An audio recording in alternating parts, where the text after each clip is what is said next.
हम एसिड्स की different chemical properties discuss करेंगे और हम देखेंगे कि एसिड्स जो है वो केमिकली मेटल्स के साथ किस तरह से रिएक्ट करते हैं।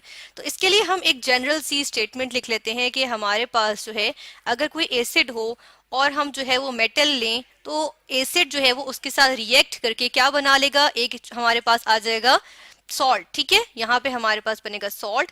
लेकिन जिस तरह से एसिड का अगर किसी बेस के साथ रिएक्शन होता है तो हमारे पास सॉल्ट और वाटर बनता है, लेकिन यहाँ पे हमारे पास बेस नहीं है लेकिन एक मेटल है। तो मेटल जब होगी और एसिड होगा तो एसिड में हमारे पास मोस्ट ऑफ द टाइम क्या होता है, एच होता है। ठीक है, यानी कि जिस तरह हम देख लें सल्फ्यूरिक एसिड में एच है, इसी तरह हमारे पास हाइड्रोक्लोरिक एसिड में एच है। ठीक है, तो हमारे पास जो है वो एच होता है जो लूज होता है, यानी कि ये प्रोटॉन होता है। ठीक है ना, तो हम देखते हैं कि यहाँ पे जो हमारे पास एक और जो प्रोडक्ट बनेगी जिसको हम बाय प्रोडक्ट कहेंगे तो वो हमारे पास होती है हाइड्रोजन गैस।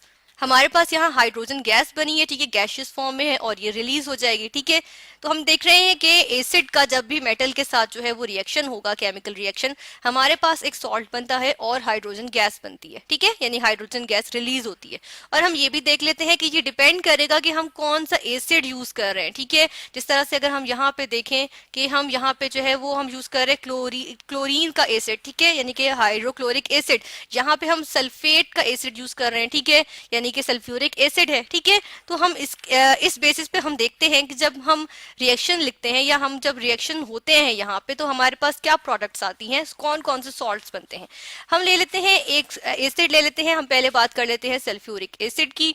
सल्फ्यूरिक एसिड हमारे पास मौजूद था एक्वस फॉर्म में। ठीक है, और इसने क्या किया, मेटल के साथ रिएक्ट किया। यहाँ पे हम जो मेटल ले लेते हैं वो हम जिंक की बात कर लेते हैं कि हमारे पास जिंक मौजूद थी, जिंक मेटल का पीस मौजूद था। ठीक है, एसिड के साथ इसका रिएक्शन हुआ, हमारे पास कौन सी प्रोडक्ट्स बन जाएंगी, हमारे पास यहाँ पे जो है क्योंकि सल्फ्यूरिक एसिड है इस वजह से सल्फेट हमारे पास बनेगा और वो जिंक का सल्फेट होगा। ठीक है, तो ये हमारे पास आ गया जिंक का सल्फेट। ठीक है, अब क्योंकि सॉल्ट है तो हम देख रहे हैं कि सॉल्ट जो होते हैं वाटर में सॉल्युबल होते हैं, ये हमारे पास आ गया जिंक सल्फेट एक्वस। ठीक है, क्योंकि ये सोल्यूशन में है। दूसरा हम देखते हैं कि हमारे पास प्रोडक्ट क्या बनेगी, हमने कहा कि हमेशा जो है वो हाइड्रोजन गैस जरूर रिलीज होती है, तो यहाँ पर हमारे पास जो है वो एक और प्रोडक्ट जो आई वो बनेगी हाइड्रोजन गैस। ठीक है, जो रिलीज हो गई है, हाइड्रोजन गैस रिलीज हुई है। ठीक है, और अब हम देखते हैं कि हमारे पास अगर दूसरा एसिड यानी कि HCl की हमने बात की है, हम देख लेते हैं कि अगर हाइड्रोक्लोरिक एसिड यूज हो तो फिर क्या होता है। अगर हमारे पास यहाँ पे है हाइड्रोक्लोरिक एसिड, ठीक है, एक्वस फॉर्म में था ये, फिर इसका रिएक्शन अब हम देख लेते हैं एक और मेटल के साथ। हमारे पास जो दूसरी मेटल मौजूद है यहाँ पे वो है एल्यूमिनियम। ठीक है, यहाँ पे एल्यूमिनियम है हमारे पास। अब इसके साथ रिएक्शन होगा, इन दोनों का आपस में केमिकल रिएक्शन होगा और हमारे पास अब क्या बनेगा, हमने कहा था एसिड के जो है वो एसिड पे डिपेंड करता है कि कौन सा सॉल्ट बनेगा, तो एल्यूमिनियम का जो है वो क्लोराइड बन जाएगा। ठीक है, एल्यूमिनियम क्लोराइड हमारे पास आ जाएगा AlCl3। ठीक है, एल्यूमिनियम का क्लोराइड आ गया, सॉल्ट है, एक्वस फॉर्म में होगा। ठीक है, और हमारे पास क्या चीज आ जाएगी, हमारे पास जो है वो हाइड्रोजन गैस जो है वो फिर से रिलीज हो जाएगी, जो हमने कहा है कि वो रिलीज जरूर होती है। ठीक है, तो ये हमारे पास रिएक्शन हो गया, यानी कि हाइड्रोजन गैस रिलीज हो रही है और क्या हो रहा है कि हमारे पास एक सॉल्ट बन रहा है, हमने यही बात की थी। अब हम देख लेते हैं कि जो हमारे पास हाईली रिएक्टिव मेटल्स होती हैं, जिस तरह से सोडियम हो गई, पोटेशियम होती है, ठीक है, कैल्शियम है, यानी कि ग्रुप 1A और ग्रुप 2A के जो मेटल्स हैं, यानी अल्कली मेटल्स और अल्कलाइन अर्थ मेटल्स की बात करते हैं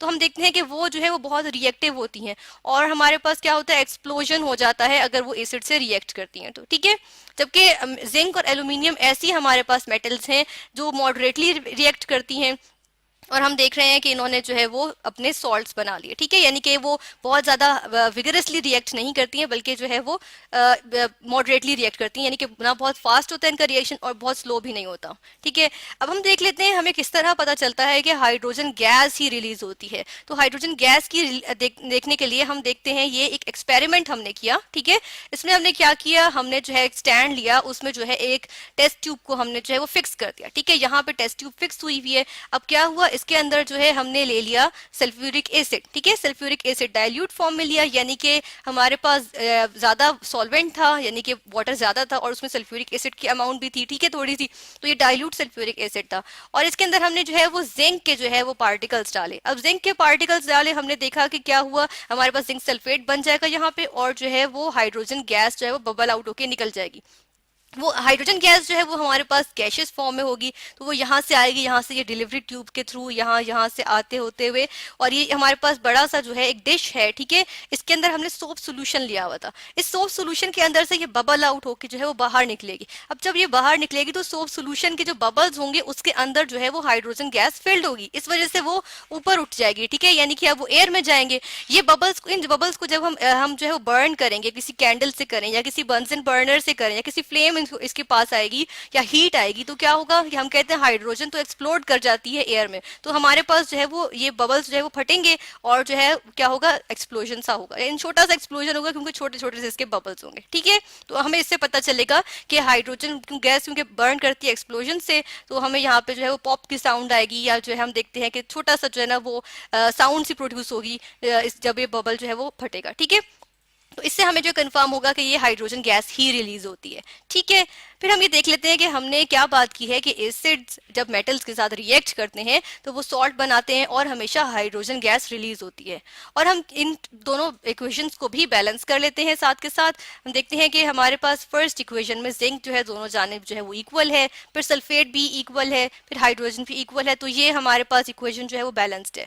दूसरी इक्वेशन की बात करें तो इसमें हमारे पास इधर 2 हाइड्रोजन है लेकिन यहाँ एक ही है, तो अगर हम यहाँ पर 2 लगा दें तो हमारे पास जो है वो 2 हाइड्रोजन तो हो गए, लेकिन यहाँ पे हमारे पास 3 क्लोरीन है। तो हम क्या करते हैं कि यहाँ पे जो है वो 2 लगा लेते हैं, ठीक है, और यहाँ जो हमारे पास 2 है इसको मिटा देते हैं। अब हमारे पास क्लोरीन जो है वो 6 है, तो हम यहाँ अगर 6 लगा देंगे तो 6 क्लोरीन हो गए हमारे पास। अब इसी के अकॉर्डिंग हम जो है वो हाइड्रोजन को बैलेंस कर लेते हैं कि हम यहाँ पे 3 लगा देते हैं और हमारे पास इक्वेशन बैलेंस्ड है। नहीं, अभी एल्यूमिनियम को बैलेंस करना भी है, तो हम देखते हैं कि यहाँ 2 लगा दें तो हमारे पास अभी इक्वेशन बैलेंस्ड है। 6 हाइड्रोजन, यहाँ पर भी 6 हाइड्रोजन, 6 क्लोरीन, यहाँ पे भी 6 क्लोरीन आ गए, फिर 2 एल्यूमिनियम है, यहाँ पे भी 2 एल्यूमिनियम है। तो ये हमारे पास बैलेंस्ड इक्वेशंस हैं जब हम मॉडरेटली रिएक्टिव मेटल्स के जो है वो एसिड से रिएक्शन करवाते हैं।